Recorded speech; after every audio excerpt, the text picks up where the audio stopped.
I want to welcome everyone to another episode of Behind the Shades. I have my friend, my I want to say he's an inspiring figure, because he's gone through quite a bit, which he's going to detail today. But I want to introduce everyone to Simon. And Simon, why don't you tell us a little bit about yourself and who you are? Terrain, thank you, and thank you for inviting me. It's a pleasure to be here. Um, so, who am I? I suppose that usually comes down to what do we do, doesn't it? So, I work these days as a spiritual life coach and therapist. I have a background in alternative therapies. Started in things like craniosacral therapy, which is a therapy that comes from osteopathy, and include things like hypnotherapy, homeopathy. And I also then brought in the shamanic aspects and healing, flower remedies. So a kind of potpourri of healing and spiritual aspects to kind of work with people.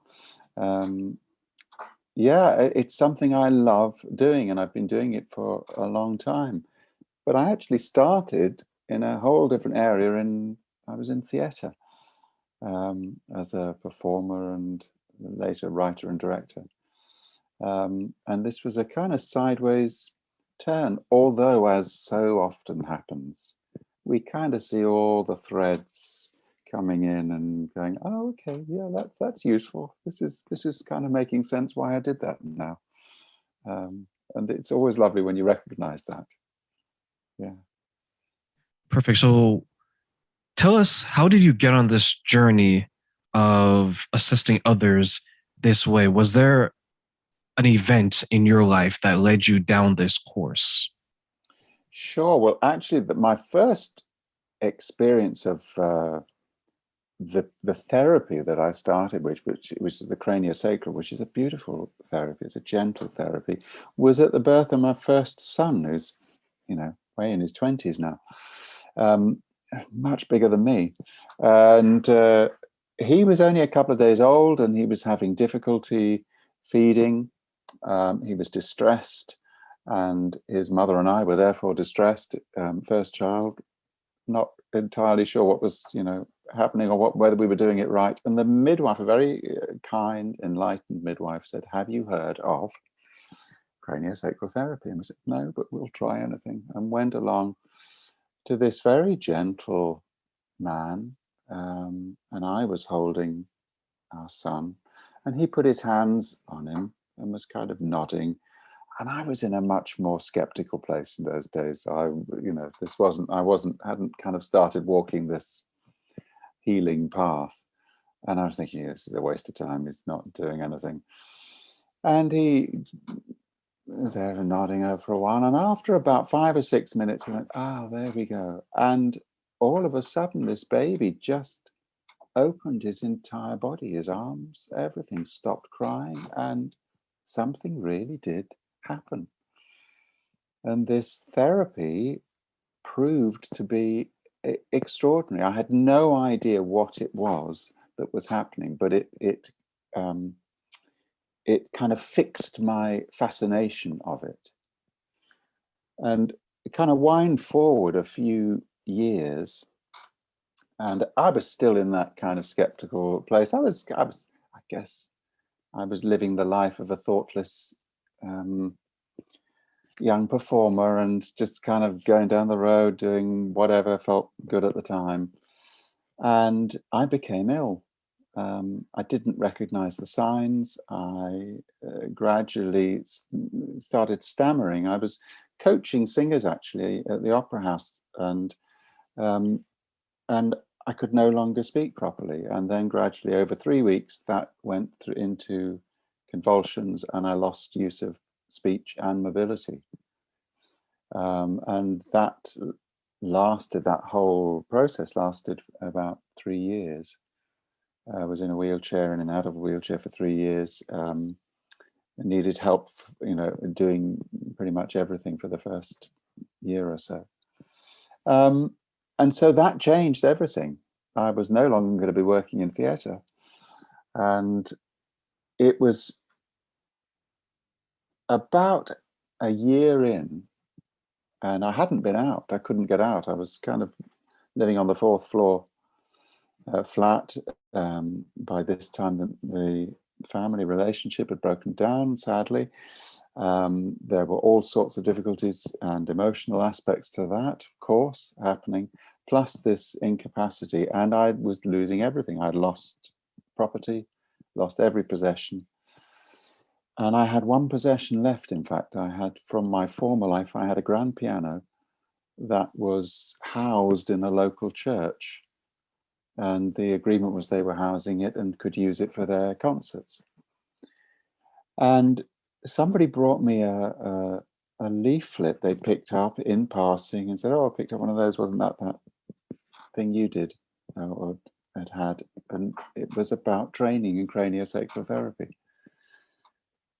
And I can't even say it was a light going on. It was just a knowing that's what I have to do next.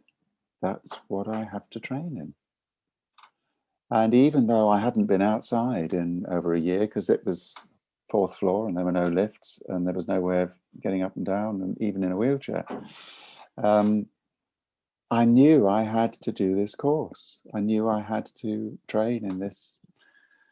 And I did. I started with help, getting up and down, and gradually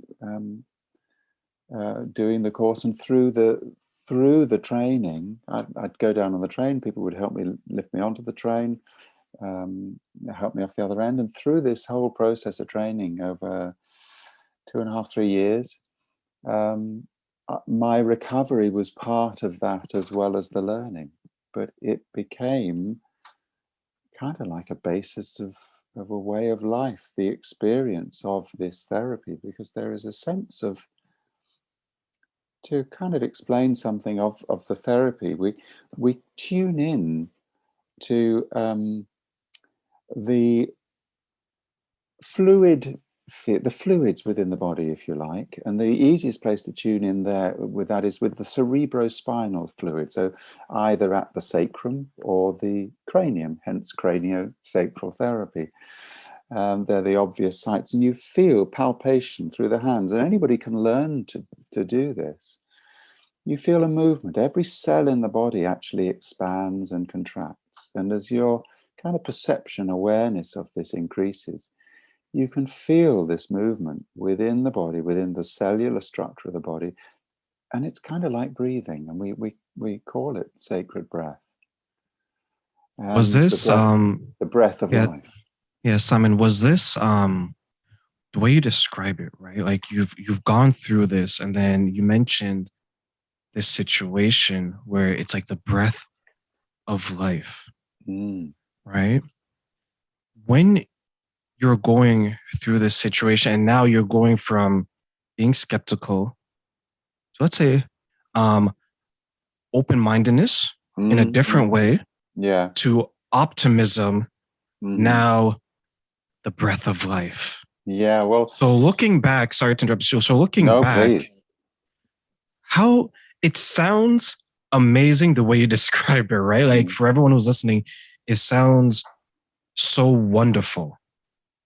But what was your state of mind as you look back and you reflect? What was your state of mind then versus what it is now that you're fully functional and you're no longer going through that? You know, there was a moment earlier on in the illness, and it was quite earlier on, and I've spoken occasionally about it before, when I was convulsing and I really had no control, and I can remember lying in bed, but I was able to read, and I became aware of sensations actually in my hands, kind of like a tingling. And I realized that they weren't just random, they were coming with certain words. And my initial reaction was, nah, I'm making this up. And I went back and I was reading a Deepak Chopra book, actually. and it was his book on God. And I found that there were certain words that caused this feeling, this sensation. And one of those words was God. One of those words was gratitude. And I kept going back to check this, going, no. And each time there was a connection. And even then I would be going, this could all be psychosomatic. This could all be, in fact, the whole, fact is that the whole illness might be psychosomatic. But from that place, there came another stage where I just had, again, like a knowing. It was like a voice, but not one in my ear, just going, you're okay. You are okay. Whether you get better, whether you walk or not, you're okay. And that kind of stayed. And there was always a sense that there's something in this for me. And I can't explain why I had that certainty, but I'm so grateful for it, because clearly within that place, there could be a panic. Is this it?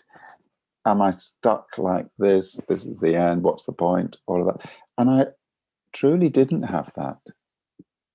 Yeah, and there's something here. And one of the ways I describe that sensation was, it's interesting that you mentioned God and gratitude and things like that. Like if I look at my upbringing, which had a religious portion to it, it's like a conversation with a higher being. Like this person is communicating to you. You don't necessarily know the origins of it. And as you mentioned, you can't put it into words for the most skeptical of people to understand, but you believe it. But I think the best way that I like to describe it is, as human beings, we're approaching a situation in our mind that this could be the end. And then we start to have difficult but meaningful conversations. And we can attribute that conversation, either we're having it within, meaning it's one-on-one on the inside, or it's one-on-one externally, be it a god or whatever form of deity that you may believe in. But it's a conversation that we're having with ourselves, because we know we're at the door of transitioning into existing in another way, either from the physical side, which is you and I facing together, or we're going to exist on a spiritual, for those who are religious, or we're going to start experiencing existing in the state of mind, meaning that this person has passed. Now we remember them for who they are without the body as the vessel. Is that something that you felt you needed at that specific moment to become the man that you are today? Yeah, it's beautifully put, Terrain. Without question, yes. I think I needed my system to completely close down and make me stop. I'd ignored so many signs. I'd even been ill like a year, 18 months before. I got chickenpox really badly, and it took a long time, And I was just not listening. And I think it took that, you have to stop, you are going to stop, to engage with what for me, in the broadest sense, is a tangible connection with otherness. That there is something more, that there is something bigger than us, there is another energy. And I'm not affiliated with any religion. And for me, that word God can be replaced for some people with the word spirit, or the word source, or the word chi or prana, or there's a creative life energy that feels loving.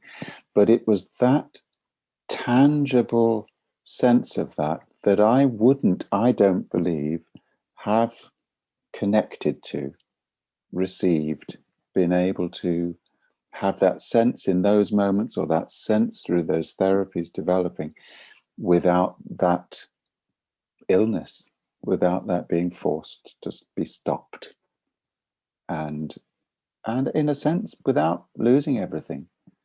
It was a blessing, and In I'm what way? In very what way, Simon, was it a blessing for you? well to be afforded the space, the time to have that connection. You know how we are with our lives, and we and don't get me wrong, having, coming out of that, you kind of, I'm not suggesting even when things were better that I suddenly was walking a path of serenity forever. No, I was screwing up left, right, and center still, just like we all do, making some bad choices and making some good choices, and kind of mediating along the way. But that illness, for all the difficult aspects of losing material things, and at the time um, causing a lot of emotional turmoil with connection with my children, um, was a space to connect to something deeper that enabled all of that to come back more richly. And yeah. For those who don't know, because I know you and I, we've had a conversation before this and we've Mm-hmm. talked a few times. For those who don't know, what what did you actually go through? Like, what was the illness? You don't have to maybe get into too specific, but just details of it.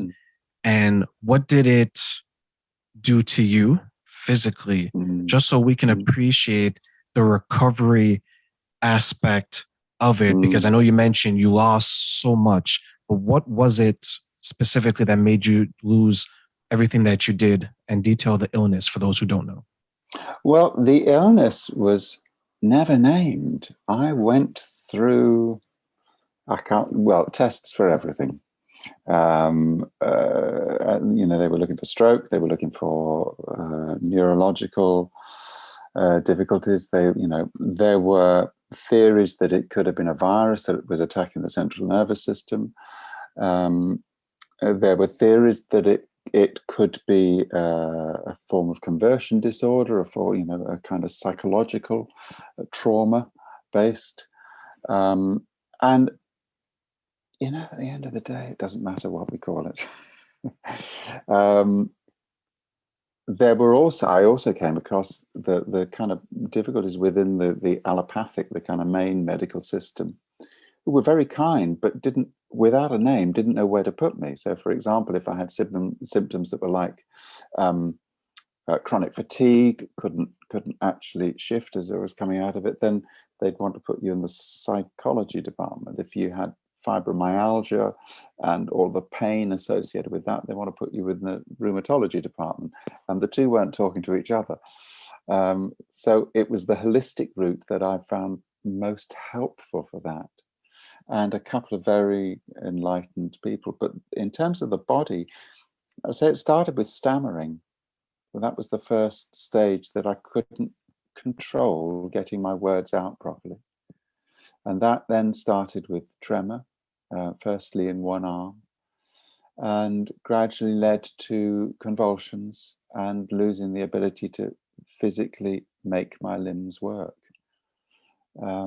And that would, over the years, would come and go. And I'd then, because of the nature of post-viral associations with chronic fatigue syndrome, that many suffer with, there's a kind of boom and bust on it. You have a day where you think, oh, I can do some more, and you tend to then crash. So there was a lot of, I can do a bit, go forward one day, back 4 days. So it's a very slow process, incrementally, learning to actually just be where you are and checking in with, how is my physical self today, and all the aspects, and then that becomes a more layered, nuanced approach. And how are you, Simon, these days in regards Oh, to what you went through? uh, best health I've ever been in. I do take more care. Stronger than ever, my friend. Stronger than ever. Absolutely. Yeah, yeah, yeah. No, I love my yoga and I'm very into wild swimming. I like swimming in rivers and lakes as well as the sea.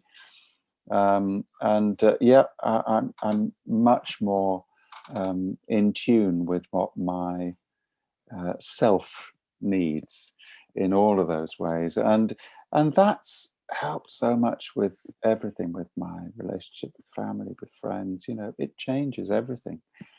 So Did you think, because you mentioned your family and your family relations, and I think sometimes, because I have a few friends that have gone through some illnesses, mm, and anytime you hear about an illness that isn't close to home, is not a family member, is not a loved one, is not someone that you're close mm, with, you hear about that person's struggle, right? You hear about they went through this, mentally it was this, physically it was this, but mm, what you don't commonly hear is how it impacts the relationship with these people, because it's like something we don't want to talk about. When someone's suffering, we automatically think everyone around them is there for them.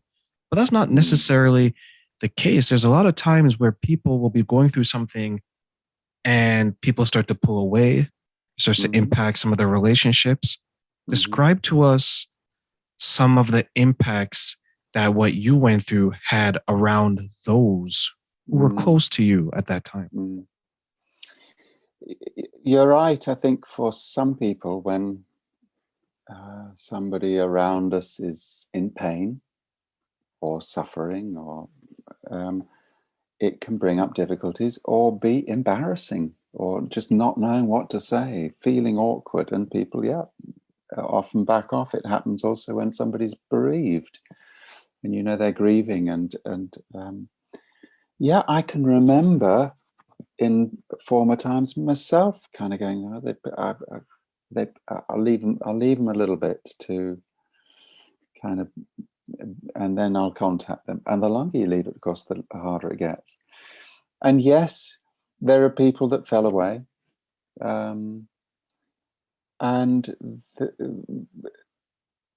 I, that's okay, because there were also people that were so there, um, that come what may would be there. I can, and they're sometimes surprising people, and you don't forget when people have just turned up on your doorstep, um, just to say they care. I get emotional with it.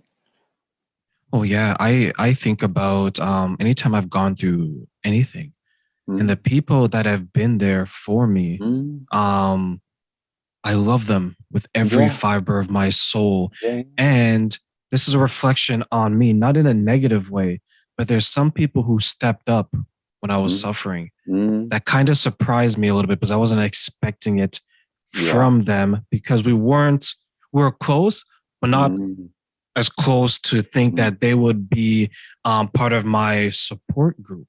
mm, And they made me love them even more, because when yeah. someone surprises you with such generosity, Mm, you hold it to another level mm, than someone that always shows it. And that could be right or wrong, depending on how you want to look at it. mm, But love mm, is love. And yeah, I yeah. think when people show support, that outweighs long term anyone that would pull away. Mm, Because when the people pull away, you feel such a sharp pain in the beginning, but then mm, you begin to realize, you know what, John over there, he wasn't there for me. But mm, Jane came and she checked on me. She sent me a good morning message. She mm, came by and mm, said, "Are you going to be all right? Is there anything I can do for you?"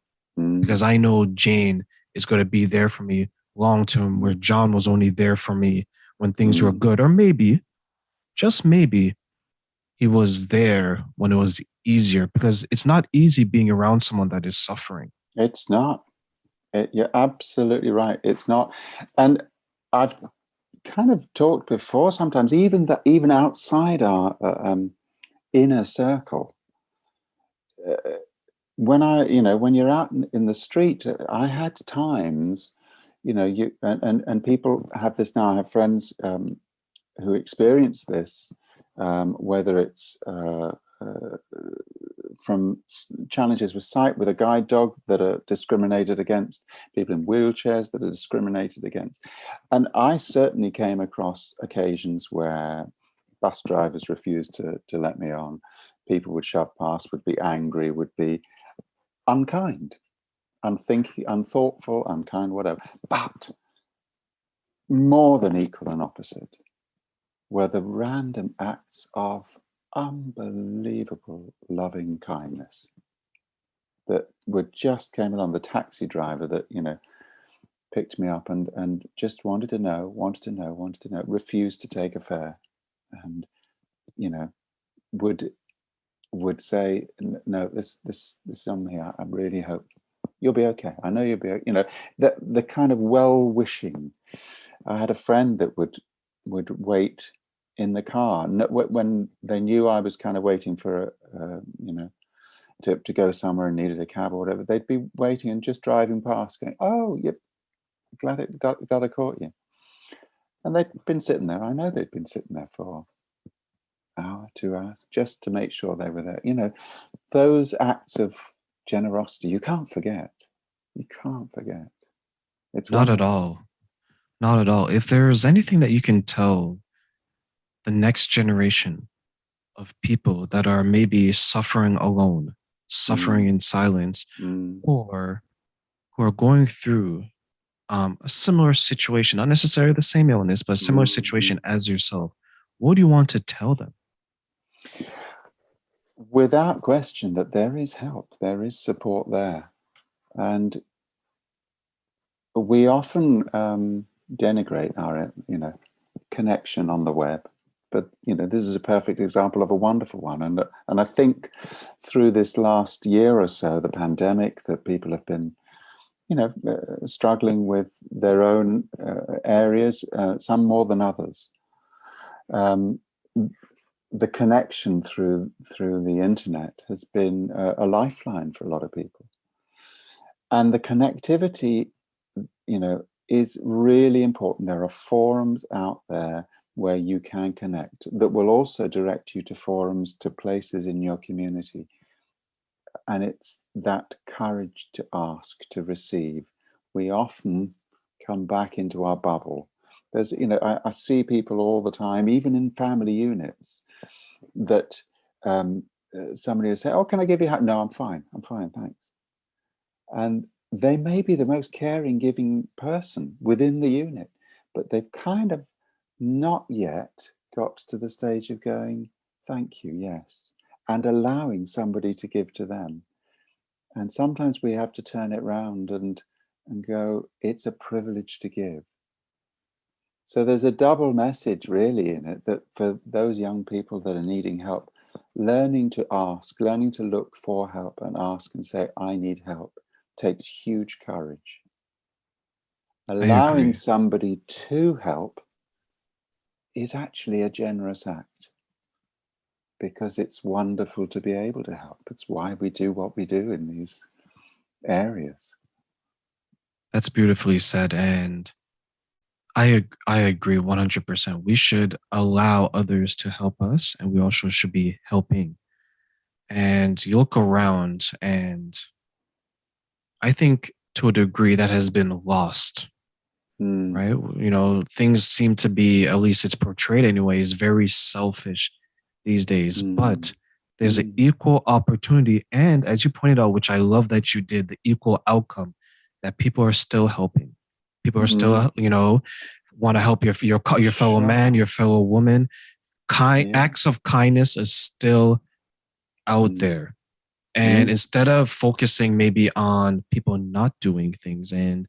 maybe channeling that type of energy, we should continue to put that to the side and say, Yeah. I want to embrace all the positivity. Feed Mm, me with the positive energy and let that fill your cup, and you carry forward and you pass it on to the next person. And mm. with that said, Simon, is there any last words you want to share with our audience today? Oh,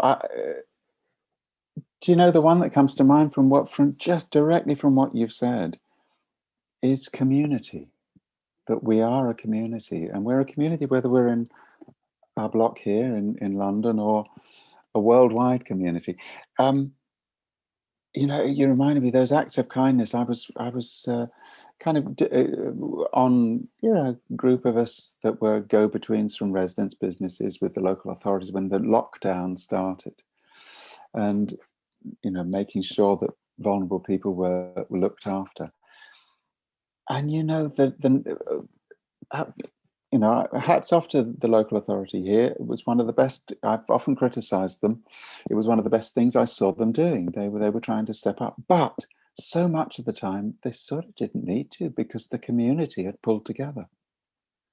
There was this sense of people checking on neighbours, talking, seeing if people were okay, hadn't seen people for a while.